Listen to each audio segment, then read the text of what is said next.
The extraordinary and the unsettling moment when British Israeli relations have reached a sort of rock bottom with the deportation of the two sitting members of the UK Parliament, Abtisam Mohamed and Yuan, by Israel on Saturday, a move that has triggered widespread condemnation across Westminster, and the incident is without precedent. It marks, as the Foreign Office Minister Hamish Falconer solemnly put it, likely the first time British MPs have ever been barred from Israel. And what followed was not merely a bureaucratic hiccup, but a full-blown diplomatic incident, a snub to the sovereignty of the British Parliament and a test of Britain's political spine in the face of an ally's overreach. Mohamed and Yuan, both recently elected Labour MPs, travelled to Israel as part of a parliamentary delegation organised by long-standing partners, the Council for Arab-British Understanding and Medical Aid for Palestinians. Their purpose: to visit humanitarian projects in the occupied West Bank. Upon arrival, they were detained, interrogated, and then deported, accused by the Israeli Ministry of Interior of intending to spread anti-Israel hatred and previously supporting boycotts and sanctions against Israeli ministers. Israel claimed the delegation was unofficial. The MPs refuted this, pointing out that they'd informed the UK Consul General in Jerusalem and had previously received clearance to travel. What happened, in their words, was not about security, but about control and censorship.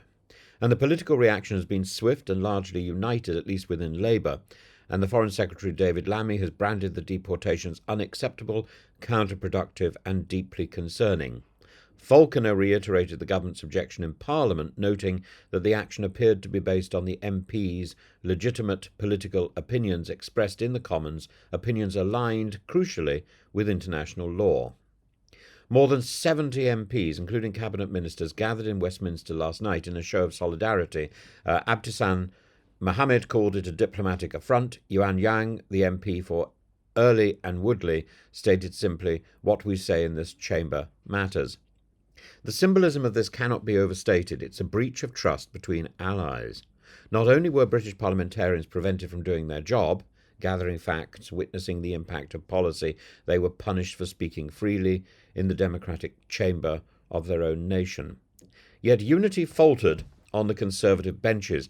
The Shadow Minister, Wendy Morton, defended Israel's right to control its borders, effectively echoing the Israeli line, as did Kemi Badenoch, the Conservative leader, who went further. She accused Mohamed and Yuan of spreading misinformation and implicitly suggested their exclusion was justified. David Lammy responded with scorn, accusing Badenoch of cheerleading for a foreign state that had just detained two of her own country's elected representatives. This is not about whether Israel has the legal right to exclude visitors. It does. No one doubts that. But the question is one of proportion, precedent, and principle. Do we accept that an ally may bar British MPs over their parliamentary speech? Are we to conclude that expressing support for a two-state solution or concern for international law now constitutes hate speech? And we shouldn't ignore the context.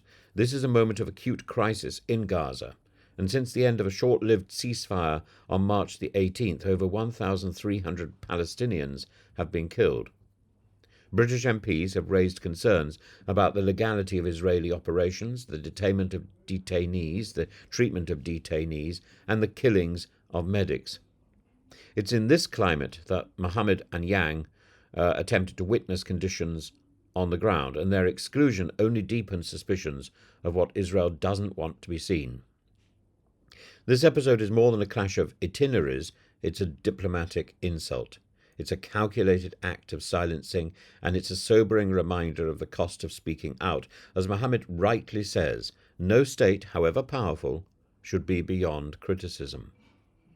The strength of a democracy lies not in silencing critics, but in permitting scrutiny. When allies turn away elected representatives because of their beliefs rooted in human rights and in law, they do not weaken those MPs, they strengthen them. And as citizens and observers, the rest of us must ensure that their voices are heard without fear or favour. If anything, rather than silencing this debate, Israel's actions have intensified it.